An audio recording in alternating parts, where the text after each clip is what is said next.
اس پر اب کہا جا رہا ہے، سعید بلوچ صحافی ہیں، سر اب تو سروے کروائے جا رہے ہیں، اوورسیز پاکستانیوں سے فیڈ بیک لی جا رہی ہے، وزارت خارجہ کے ذریعے دنیا بھر میں سفارت خانوں سے مدد لی جا رہی ہے، اس کا مطلب ہے دسمبر کے آخری 2 ہفتوں میں ترسیلات زر میں شدید کمی واقع ہوئی ہے، اگر سالانہ کی بنیاد پر 2-4 ارب کی بھی کمی ہوئی تو حکومت کے لیے معاملہ سنبھالنا ناممکن ہو جائے گا۔ خالد جمیل صاحب یہ بھی سینئر صحافی ہیں، ابھی ان کے بیورو چیف ہیں، یہ کہتے ہیں اسٹیٹ بینک آف پاکستان کے مطابق دسمبر کے آخری 2 ہفتوں کے دوران زر مبادلہ کے ذخائر میں $404 ملین کی کمی ہو گئی ہے، $40 کروڑ 40 لاکھ ڈالر کی۔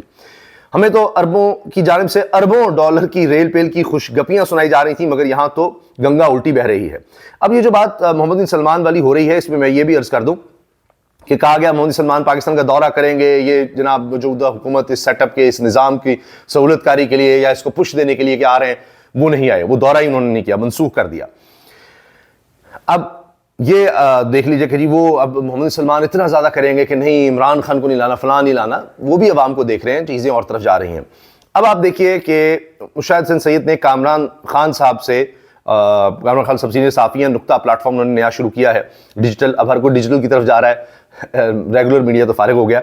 اس پر مشاہد حسین سید کہہ رہے ہیں عمران خان نہ ہی اینٹی اسٹیبلشمنٹ ہیں اور نہ ہی اینٹی امریکہ، عمران خان کو بائیڈن سے مسئلہ تھا لیکن ٹرمپ سے نہیں، عمران خان کی اسٹیبلشمنٹ کے ساتھ ڈیل پاکستان کی ضرورت ہے، سال 2025 میں عمران خان اور اسٹیبلشمنٹ کے درمیان مدر آف آل ڈیلز ہو جائے گی۔ مشاہد حسین سید نے یہ بات کی ہے، آپ سنیے، یہ کامران خان صاحب کے ساتھ۔ Imran Khan is neither anti-establishment, neither anti-American. He had a problem with Biden, not with Trump. اور establishment کی تو معاف کیجیے گا نہیں۔ اچھا آگے پھر کامران خان صاحب نے کہا کہ جی وہ اپنی اہلیہ کی بات بڑی سنتے ہیں، پھر آگے دلچسپ گفتگو ہوگی کہ جی باجوہ اور بزدار، عثمان بزدار اور بشرا بی بی، ان کی باتوں میں آ کر ذرا، یا یہ لوگ انہوں نے کس طرح آگے لائے اور وہ سب انہوں نے کہا کہ جی ان کی وجہ سے بڑے مسائل ہوئے۔ لیکن آگے اب وہ ڈیل کی بات کرتے ہیں مشاہد صدیق صاحب کہ ڈیل اچھی ہوتی ہے، اگر ڈیل ہو جاتی، ڈیل کوئی عوام کے لیے، ملک کے لیے ہو تو اچھی چیز ہے۔ اگر بھٹو اور شیخ مجیب میں ڈیل ہو جاتی تو پاکستان 2 لختی نہ ہوتا۔ پاکستانی بات ہے کہ مجھے بڑا دکھ ہوتا ہے ایز اے پاکستانی، لیکن ہماری سینٹر آف گریوٹی کیا ہے پاکستانی اسٹیٹ کا؟ Is the Pakistan army. And Pakistan army پر اگر یہ ایک فاصلہ آ جائے عوام کے درمیان اور یا یوتھ کے درمیان اور وہ سینٹر آف گریوٹی کے درمیان، it will weaken the state, it will weaken the federation. اس لیے بہت ضروری ہے۔ مگر عمران خان صاحب خود اس سوچ کے کو سمجھتے ہیں جو آپ نے ابھی بات کی ہے، وہ خود، کیونکہ انہوں نے کہا جی عمران خان کہتے ہیں یو ٹرن اچھے ہوتے ہیں کہ وہ دوبارہ اپنی چیز کو سوچتے ہیں، دوبارہ فیصلے لینے کی صلاحیت رکھتے ہیں، اس پر انہوں نے کی بات کی۔ اب اردوان کی بڑی دلچسپ بات کی ہے انہوں نے، کریں تاکہ ایک رولز آف دا گیم بنے، اور میں سمجھتا ہوں depends on who is the guarantor, وہ بڑا امپورٹنٹ ہے۔ اگر ہمارے ملک میں نہیں تو you can call president Erdogan, وہ آئے گا سب کا گارنٹر بن جائے گا، اردوان آئے گا سب کا گارنٹر بن جائے گا۔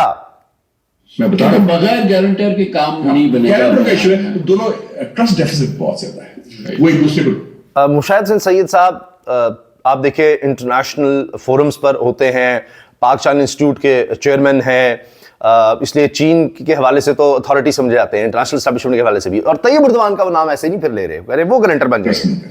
سو گارنٹر از دا کی تھنگ ان دس ایشو۔ میرے خیال میں ڈیل ہو سکتی ہے، اور ڈیل میں دیکھتا ہوں 2025 میں ہو جائے گی، the mother of all deals, اور ملک کے لیے اچھا ہوگا وہ۔ لیں جی، ملک کے لیے اچھا ہوگا۔ اب چند اور جملے، کیونکہ 2025 کا سب سے بڑا سوال ہی عمران خان کا ہے، اس میں جناب آپ یہ دیکھیں کہ اب جو بات ہو رہی ہے اس میں ایک اور ڈیجیٹل میڈیا آزاد میڈیا کے نام سے، اس میں آپ کو عمران خان کے حمایتی نہیں ملیں گے، اس میں یہ مونا عالم صاحبہ یہ پی ٹی وی پہ بھی کام کر چکے ہیں، یہ کہہ رہی ہیں جی عمران خان کی رہائی تو اب پتھر پر لگی رہی ہے، واضح ہے رہائی ہونی ہی ہے، شرائط کا مسئلہ ہے۔ میری اپنی جو اطلاعات ہیں اس حوالے سے وہ یہ ہیں کہ تجزیہ نہیں ہے، اطلاعات ہیں، میری اطلاعات ہیں کہ عمران خان کی رہائی ہے۔ آنا تو ان کا آلریڈی، اس میں کوئی شک نہیں ہے کہ عمران خان صاحب باہر آ رہے ہیں، کیونکہ ان کو جیل میں رکھنا اب ان کو جیل میں رکھنا اب ممکن نہیں، عمران خان صاحب باہر آ رہے ہیں، اس میں کوئی شک ہی نہیں ہے۔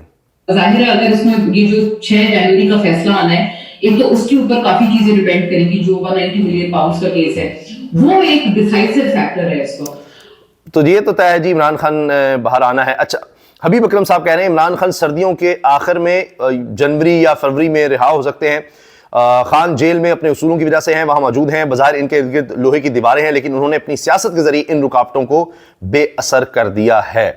یہ جناب اب آپ یہ دیکھیں اس وقت جو باتیں ہو رہی ہیں وہ میں نے آپ کے سامنے رکھی ہیں. تو اب دیکھتے ہیں کہ کیا ہوتا ہے. بڑے واضح اشارے مل رہے ہیں. اور جب ایک طرف ہم نے دیکھا اقوام متحدہ، یورپ، برطانیہ اور اس میں اوورسیز کا کردار امریکہ، اب محمد بن سلمان کی طرف سے پہلی دفعہ طاہر اشرفی صاحب کا اس طرح کا بیان ہے، ورنہ وہ تنقید ہی کرتے رہے ہیں عمران خان کے خلاف. اب انہوں نے کوئی نام بھی نہیں لیا، اور آپ یہ دیکھیں کہ عوام کی بھی بات کی، طیب اردوان کی بھی بات مشاہد حسین سعید صاحب کر رہے ہیں. تو ہر طرف سے آپ دیکھیے ملکی سطح پر بڑھتے بڑھتے اب معاملہ انٹرنیشنلائز ہو گیا ہوا ہے، اور گرینٹرز کی بات ہو رہی ہے، ان میں سب کے نام سامنے